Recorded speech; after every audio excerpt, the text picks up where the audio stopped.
Hello friends, how are you. मैं हूं N K सुमन और आप देख रहे हो एनके जीएस क्लासेस। स्टूडेंट्स, आप सभी बहुत अच्छे होंगे, यही उम्मीद हमारी हमेशा रहेगी। स्वस्थ होंगे, मस्त होंगे, जहाँ भी होंगे तो मस्ती में दंदना रहे होंगे। तो चलिए आज हम लोग देखते हैं इंटर बोर्ड परीक्षा, वो भी क्लास 12 के हिस्ट्री का चैप्टर 4 की सभी वीवीआई ऑब्जेक्टिव क्वेश्चंस की। हाँ, अगर यहाँ से पढ़ के जाते हैं तो आपसे एक भी क्वेश्चन एग्जाम में बचने नहीं पाएंगे। चलें तो शुरू करें हम लोग आज के सभी क्वेश्चन आंसर को। आपके सामने फर्स्ट क्वेश्चन कि गौतम बुद्ध का जन्म कहाँ हुआ था। कपिलवस्तु के लुम्बिनी में, बी है कुशीनगर में, सी है पाटलिपुत्र में, या फिर ऑप्शन डी है सारनाथ में। तो ऑप्शन ए इसका बिल्कुल सही है कि कपिलवस्तु के लुम्बिनी नामक जो ग्राम था वहीं इनका जन्म हुआ था। और खास बात यह है कि गौतम बुद्ध का पालन पोषण उनकी माँ नहीं बल्कि उनकी मौसी महाप्रजापति गौतमी ने की थी। आपका सेकंड क्वेश्चन है कि महावीर ने पार्श्वनाथ के सिद्धांतों में नया सिद्धांत क्या जोड़ा। ऑप्शन ए अहिंसा, बी ब्रह्मचर्य, सी सत्य, या फिर ऑप्शन डी अपरिग्रह। तो ध्यान रखेंगे कि महावीर ने पार्श्वनाथ के सिद्धांत में जो नया सिद्धांत था उसमें उन्होंने ब्रह्मचर्य को जोड़ा था। हमारा नेक्स्ट क्वेश्चन है श्वेतांबर एवं दिगंबर का संबंध किस धर्म से है। बौद्ध धर्म, जैन धर्म, ईसाई धर्म या इस्लाम धर्म। तो ध्यान रखेंगे कि श्वेतांबर एवं दिगंबर जो होते हैं वो जैन धर्म से संबंधित है। इससे संबंधित मैं और भी बातें बता रहा हूँ कि श्वेतांबर बोलते हैं वैसे लोगों को जो श्वेत वस्त्र धारण करते हैं, जबकि दिगंबर नग्न रहते हैं, वे वस्त्र धारण नहीं करते हैं।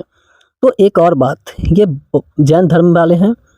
अब दूसरा कि बौद्ध धर्म वाले भी दो भाग में बटे थे। वो कौन थे? तो हीनयान और महायान। हीनयान और महायान। नेक्स्ट 4 नंबर क्वेश्चन देखते हैं कि आर्यों की सभ्यता किस नाम से जानी जाती है।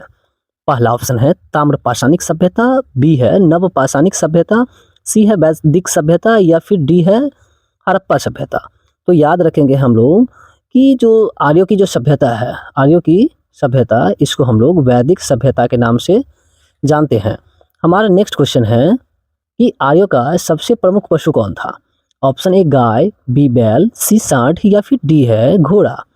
तो आर्य जो थे वो गाय की ज़्यादा मात्रा में पालन करते थे। वे कहते थे कि गाय माता है और वो उनकी प्रमुख पशु गाय था। नेक्स्ट 6 नंबर क्वेश्चन देखते हैं कि आर्यों का प्रिय पेय पदार्थ क्या था। उनको सबसे अच्छा क्या लगता था पीने में। सोमरस, दूध, सूरा, या फिर इनमें से कोई नहीं। बिल्कुल सही, ऑप्शन ए सोम रस। सोम रस उनका सबसे प्रिय पेय पदार्थ था। नेक्स्ट 7 नंबर क्वेश्चन देखते हैं हम लोग कि महात्मा बुद्ध को महापरिनिर्वाण प्राप्त हुआ था। ऑप्शन ए है कपिलवस्तु में, बी पाटलिपुत्र, सी कुशीनगर, या फिर ऑप्शन डी गया। तो इसका सही आंसर है कि कुशीनगर। कपिलवस्तु में तो वहाँ उनका जन्म हुआ था और कुशीनगर में उनको महापरिनिर्वाण की प्राप्ति हो गई। नेक्स्ट 8 नंबर क्वेश्चन देखते हैं हम लोग कि बुद्ध का सारनाथ में दिया गया प्रथम प्रवचन क्या कहलाता है। उन्होंने सारनाथ में जो अपना प्रथम प्रवचन दिया वो किस नाम से जाना गया। ऑप्शन ए है धर्म परिवर्तन, ऑप्शन बी है धर्म चक्र परिवर्तन, ऑप्शन सी है धर्म समागम, या फिर ऑप्शन डी है मध्य समागम। तो ध्यान रखेंगे ऑप्शन बी आपका सही आंसर है कि बुद्ध द्वारा सारनाथ में दिया गया प्रथम प्रवचन धर्म चक्र परिवर्तन कहलाता है। ऑप्शन इसका बी सही था। क्वेश्चन नंबर 9 देखते हैं कि बुद्ध के अष्टांगिक मार्ग में कौन सा सिद्धांत नहीं था। बुद्ध ने जो अष्टांगिक मार्ग की खोज बताया था, अर्थात कि हमारे जीवन को अगर सही तरीके से जीना है तो उन्होंने 8 मार्ग बताया था। उन 8 मार्ग में से इसमें से कौन नहीं था। ऑप्शन ए सम्यक दृष्टि, बी है सम्यक वाक, सी है सम्यक चरित्र, या सम्यक स्मृति। तो इसका ऑप्शन सी सही आंसर है कि इनके जो अष्टांगिक मार्ग थे, अष्टांगिक मार्ग में से सम्यक चरित्र नहीं था, दृष्टि थी, वाक था, स्मृति थी। नेक्स्ट क्वेश्चन 10 नंबर क्वेश्चन देखते हैं कि निम्न में से कौन गौतम बुद्ध के शिष्य थे।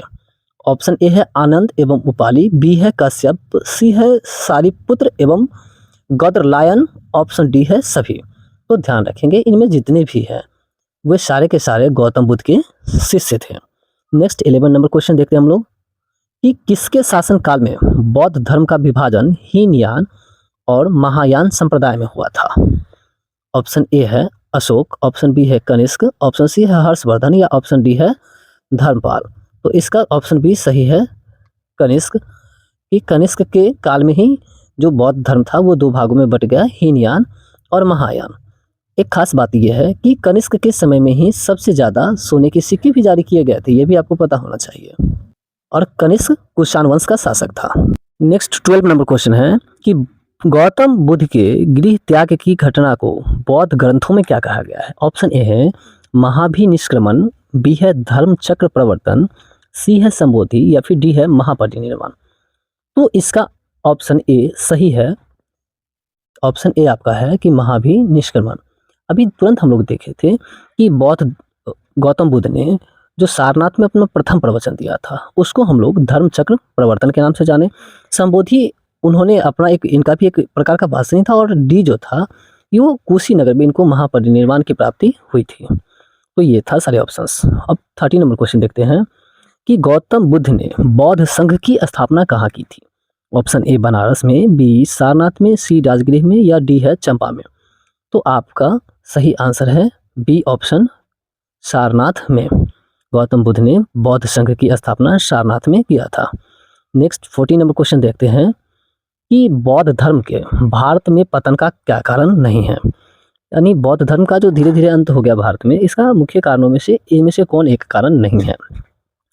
ऑप्शन ए है ब्राह्मणवाद में सुधार, बी है बौद्ध विहारों की संपत्ति, ऑप्शन सी है बुद्धिजीवियों की भाषा संस्कृति का प्रयोग और ऑप्शन डी है राजसी संरक्षण की कमी।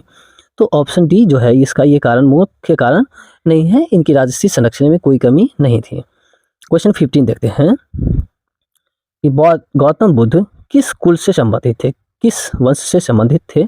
शाक्य कुल, ज्ञात्रिक कुल, कोकलीय कुल या फिर मौर्य कुल। तो गौतम बुद्ध जो थे वो शाक्य कुल से संबंधित थे। नेक्स्ट हम लोग 16 नंबर क्वेश्चन देखते हैं कि निम्न में से प्राचीनतम वेद कौन सा है। प्राचीनतम मतलब सबसे पुराना। हम सभी जान रहे हैं कि वेद 4 थे, ऋग्वेद, सामवेद, यजुर्वेद और अथर्ववेद। तो इनमें से सबसे पुराना आप श्रील के आधार पर भी सुने होंगे, क्योंकि मैंने जो बताया तो सबसे पुराना बिल्कुल सही। आपने समझ गया कि इसका ऑप्शन बी सही है, ऋग्वेद। ऋग्वेद सबसे पुराना वेद है और ऋग्वेद की ज्ञाता को होत्री कहा जाता है। विशेष आप कमेंट में बताएंगे कि इसमें कितनी ऋचाएं हैं, कितने श्रुतलेख हैं इसमें। नेक्स्ट 17 नंबर क्वेश्चन देखते हैं कि ऋग्वैदिक कालीन लोग किसकी पूजा करते थे। ऑप्शन ए है विष्णु की, बी प्रकृति, सी लक्ष्मी या ऑप्शन डी है शिव की। तो याद रखेंगे कि ऋग्वैदिक काल में लोग वनों में निवास भी करते थे, वनों से उनका ज़्यादा संपर्क था, इसलिए ऋग्वैदिक कालीन लोग वन की पूजा अर्थात प्रकृति की पूजा करते थे।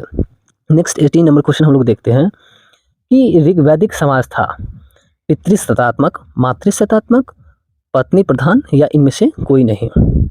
तो आपका ऑप्शन ए सही आंसर है, पितृसत्तात्मक।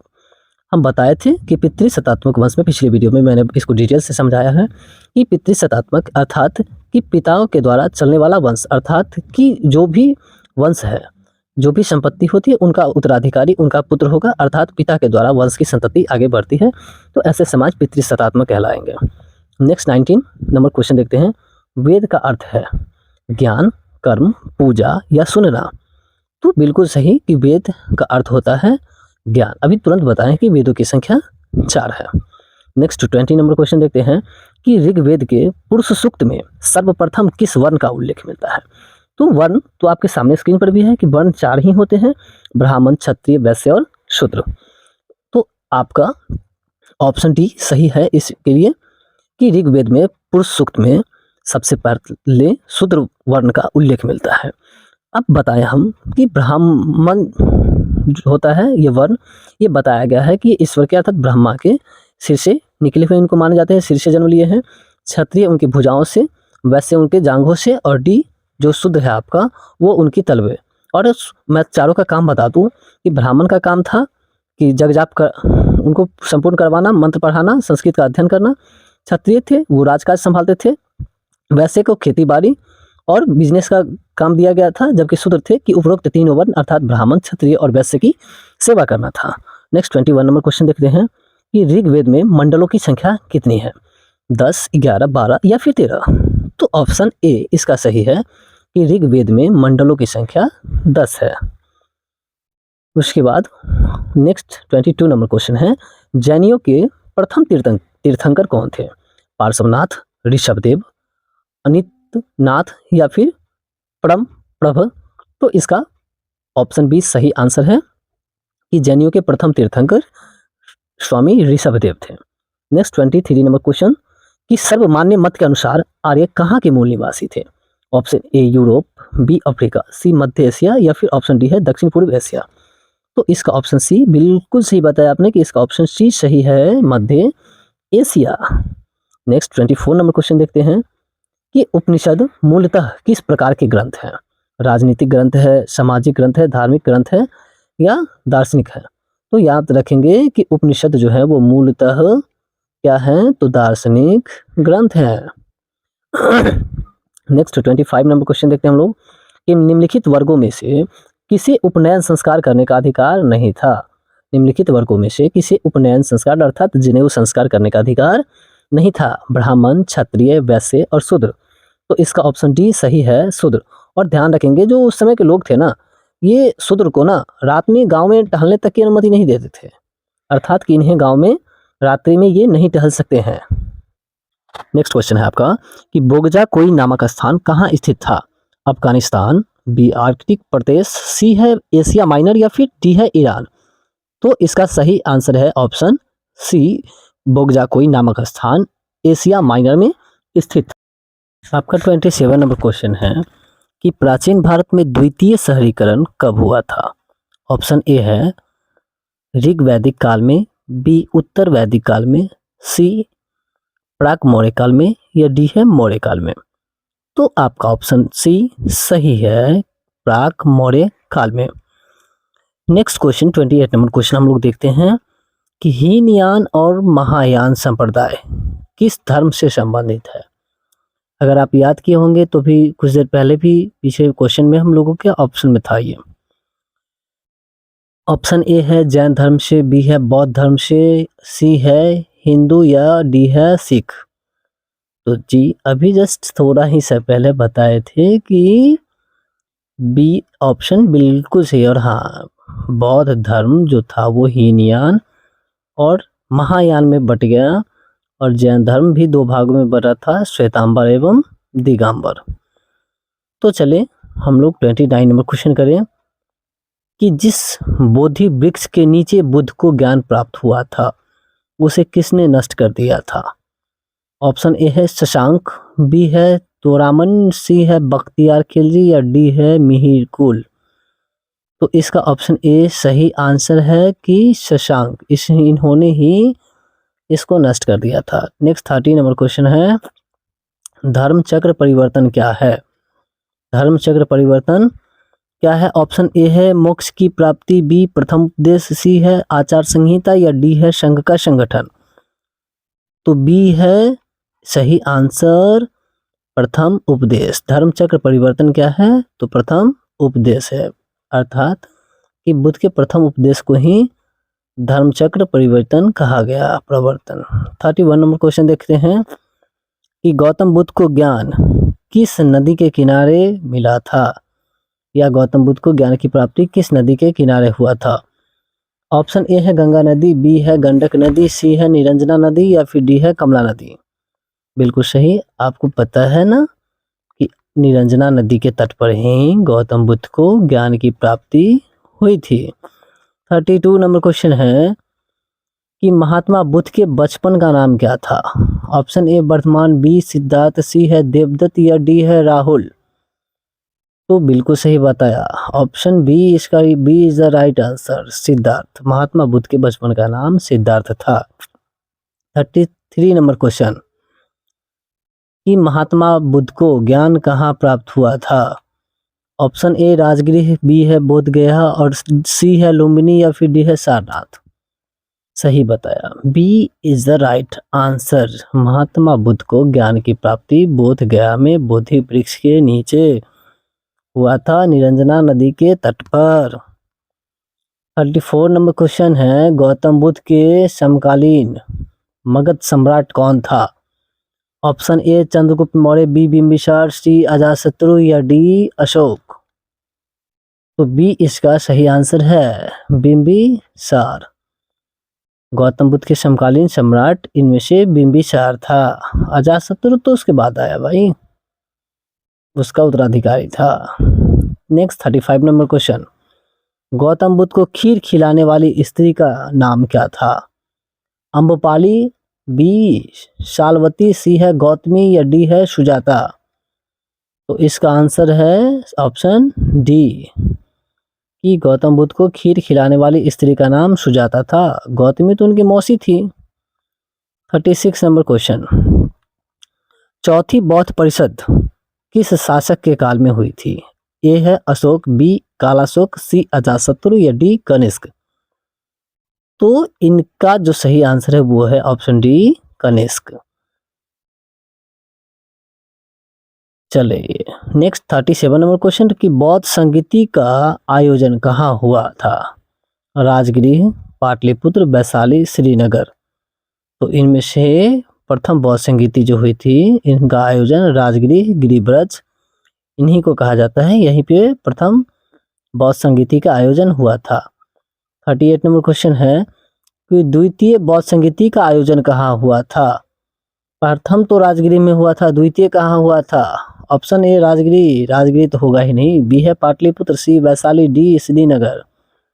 तो सी इज द राइट आंसर कि वैशाली, वैशाली में द्वितीय बौद्ध संगीति हुई थी।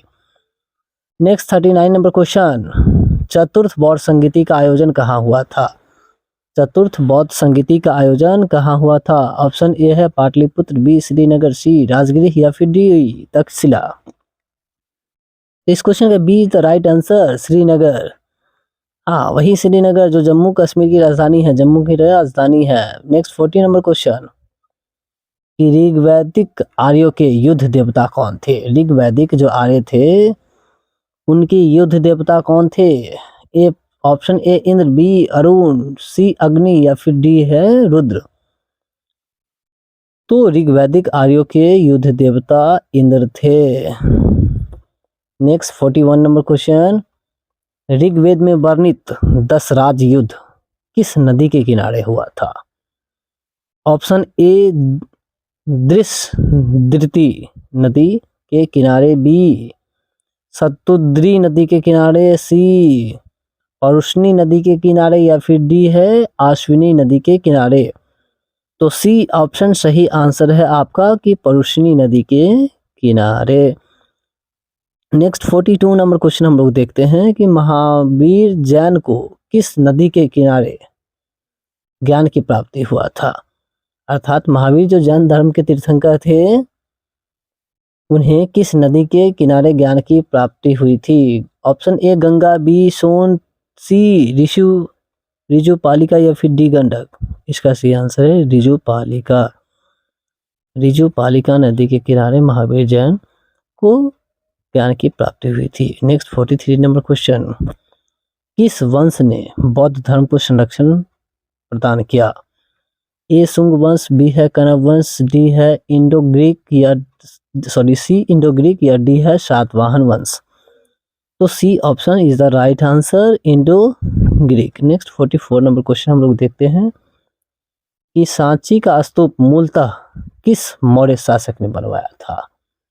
ऑप्शन ए है दशरथ, बी संप्रति, सी अशोक या फिर डी बिंदुसार? तो option C is the right answer कि अशोक ने सांची का स्तूप बनवाया था। ये मौर्य वंश का शासक था। वैसे मौर्य वंश का संस्थापक चंद्रगुप्त मौर्य था, लेकिन अशोक बहुत ही महान शासक था। नेक्स्ट 45 नंबर क्वेश्चन, वैदिक सभ्यता थी, कैसी सभ्यता थी? नगरीय, ग्रामीण, शिकारी? इनमें से कोई नहीं, बताइए जल्दी बताइए, गेस कीजिए। बिल्कुल सही गेस कर लिया आपने, option B is the right answer. वैदिक सभ्यता ग्रामीण सभ्यता थी। नेक्स्ट 46 नंबर क्वेश्चन कि त्रिरत्न किस धर्म से संबंधित है? ऑप्शन ए है बौद्ध, बी है जैन, सी है शैव और डी है वैष्णव? तो B is the right answer कि त्रिरत्न जैन धर्म से संबंधित थे।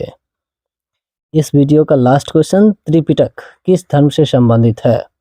जैन धर्म, बौद्ध धर्म, हिंदू या शैव? तो इसका बी नंबर ऑप्शन सही है, बौद्ध धर्म। अब त्रिपिटक में ये भी जान ले कौन कौन से पिटक आता है। तो इसमें आपका विनय पिटक आता है, विनय पिटक आता है, बी आपका दूसरा आता है सूत पिटक, और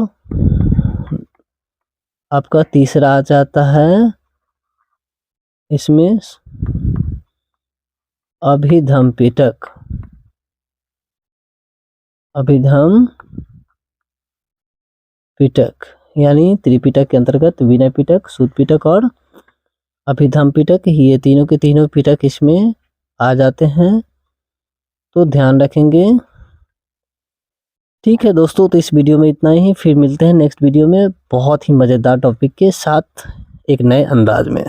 तब तक के लिए बाय बाय। चैनल अच्छा लगा तो सब्सक्राइब ज़रूर करें।